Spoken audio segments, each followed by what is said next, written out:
안녕하세요. 고려대학교 평화와 민주주의 연구소 교수 이성우입니다.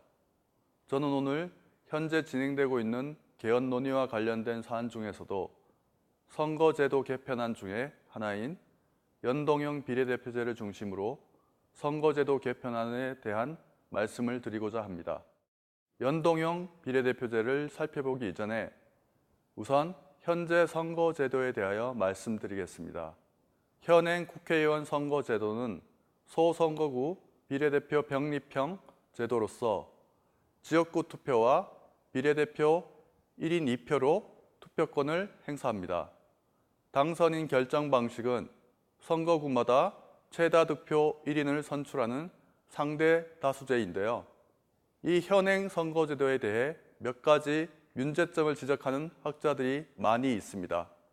첫 번째 문제점은 사표의 과다 발생입니다.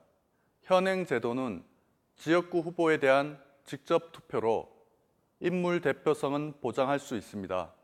하지만 득표와 의석의 비례성이 지나치게 낮게 나오는 문제가 있지요. 따라서 당선인 결정에 반영되지 않은 사표가 과다하게 발생할 수밖에 없습니다. 지난 2016년에 실시된 20대 총선의 경우 253개 지역구에서 발생한 사표가 1,059만 6,425표로 총 유효 득표수 대비 44.14%에 해당합니다.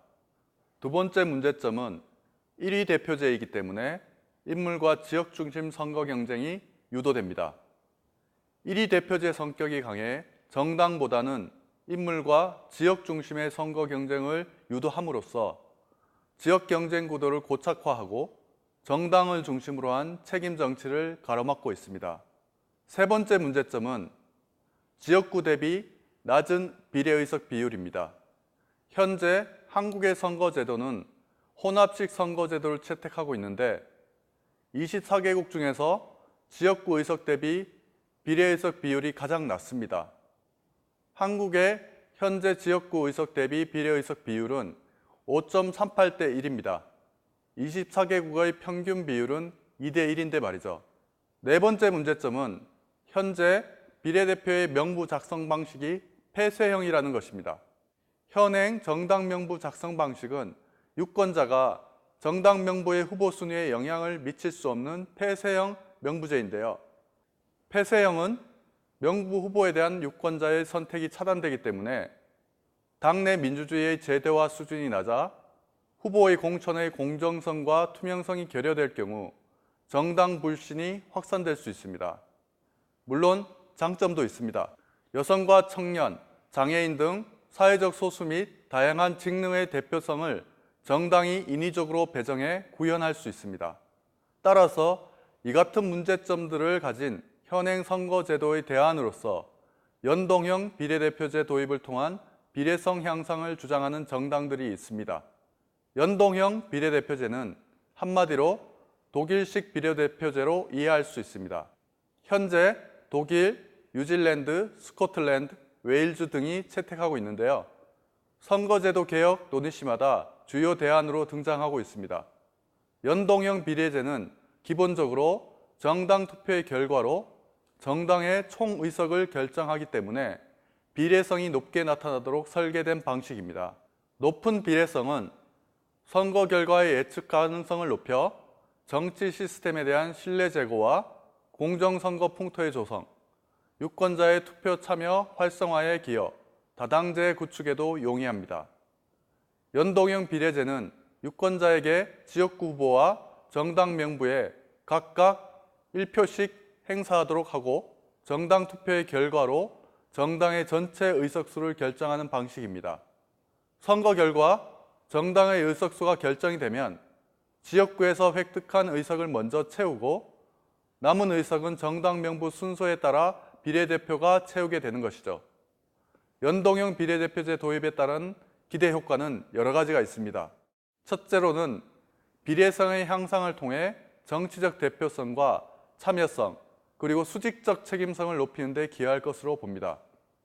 둘째로는 인물과 지역에 기초한 경쟁이 아닌 정당에 기초한 경쟁을 유도함으로써 책임 정당 정치의 제도화에 기여할 것을 기대하고 있습니다. 셋째로는 연동형 비례대표제는 지역 대표성과 전국 대표성을 동시에 고려하면서 비례성을 높일 수 있을 것이라는 점입니다. 하지만 이러한 기대 효과에도 불구하고 아직 한국에 도입된 데 어려움을 겪고 있는 것은 여러 가지 복잡한 정치적 요인이 함께 작용되기 때문입니다. 우선 비례의석의 확대를 위한 총 의석수 증가와 지역구 조정 문제입니다. 현재 국회 의석수는 300석 이상을 넘지 말아야 한다는 암묵적 동의가 있습니다. 따라서 의석수 증가에 대한 거부감이 있는 국민들을 설득하는 문제가 있습니다.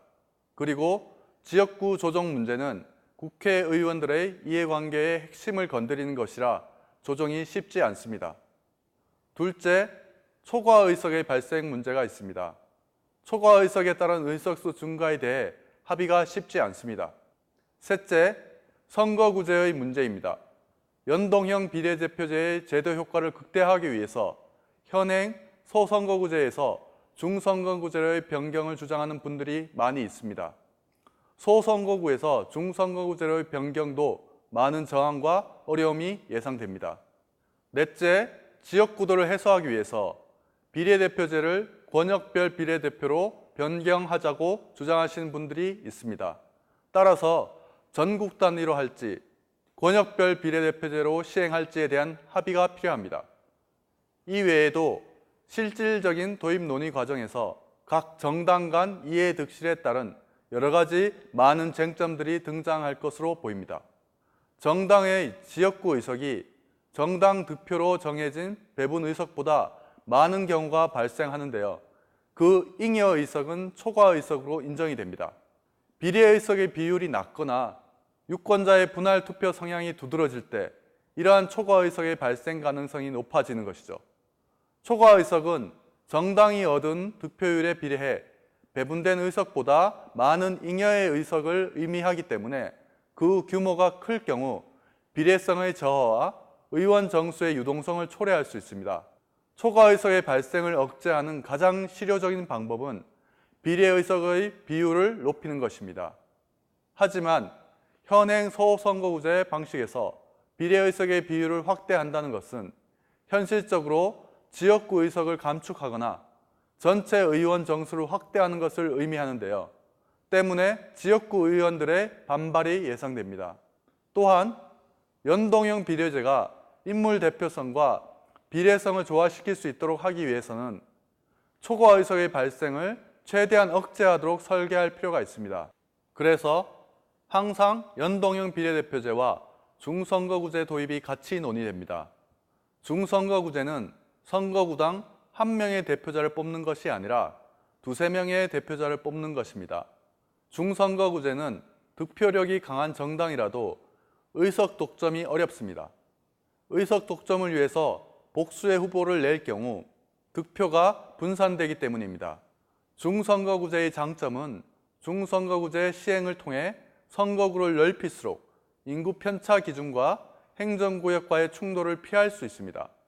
중선거구제를 주장하시는 분들은 기존 소선거구들을 중선거구로 통폐합하면 선거구 간 인구 편차의 기준 2대1을 준수하면서도 지역구 의석을 줄일 수 있기 때문에 총 의석수의 변동 없이 비례 의석을 늘리는 것이 가능할 것으로 판단하고 있습니다. 이상과 같이 현행 선거제도의 문제점과 연동형 비례대표제의 도입 논의 및 관련 쟁점들을 정리해 보았습니다. 선거제도는 유권자들의 주권을 행사하는 방식을 결정하는 제도입니다. 그래서 정부 형태 변경 논의보다 유권자들의 권리와 더 직접적으로 연결된 문제입니다. 따라서 많은 분들이 선거제도에 대해 올바로 이해하고 어떤 제도가 더 나은지에 대한 올바른 판단이 필요합니다.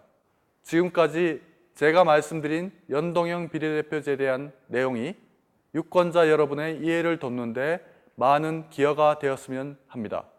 감사합니다.